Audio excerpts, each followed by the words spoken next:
This is a video on the example on indeterminate powers. Here we are asked to calculate what the limit of 1 plus sine 4x to the power of cot x is when x tends towards 0 from the right hand side.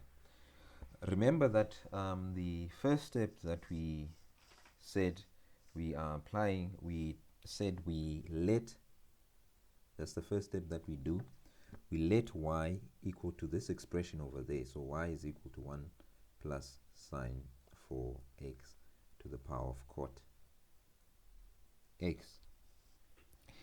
And we said we want to get rid of this power, and what we need to do is we need to apply natural log on both sides. We'll have ln y, and it's going to be equal to cot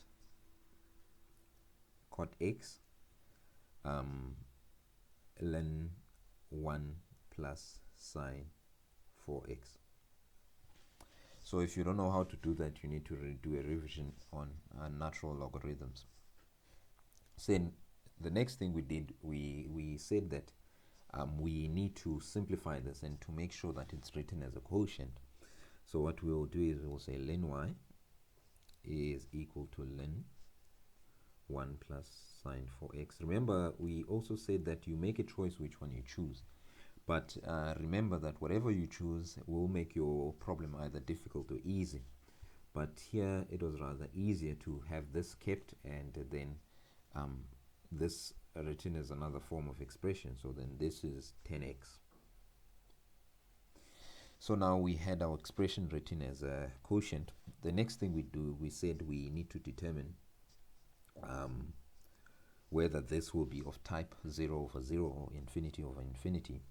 So now we determine what this limit is from the right of ln 1 plus sine 4x over 10x. So it's up to you to do this. You'll see that this will tend towards 0, and this will tend towards 0. So we have 0 over 0, meaning that now we should be able to apply L'Hopital's rule. So if we apply L'Hopital's rule on the top term, we will have 4 cos 4x 1 plus sine 4x, and that's the term on the top. Remember that the derivative of ln x is 1. The derivative of ln x is equal to 1 over x, right? And then times by the inner derivative. So that's what we did. So we had here 1 over 1 plus sine 4x, and we times by the inner derivative. The inner derivative is this. So this is the top term only, and then we divide the derivative of 10x is then equal to sec squared x, and then we need to not forget the limit sine x tends towards 0 on the right hand side. So if you plug this, you'll get that if you plug 0 here, you'll get that this term will simplify to 4. Then we said what we also do is we need to remember what was our definition. We said ln y equals this expression, and now we've determined what this limit is. It was 4, so now we have ln y equals 4. But remember, we said we don't want the limit of ln y, we want the limit. We said the limit of, okay, so we said now the limit of ln y is 4, but we didn't want this limit, we wanted the limit of y.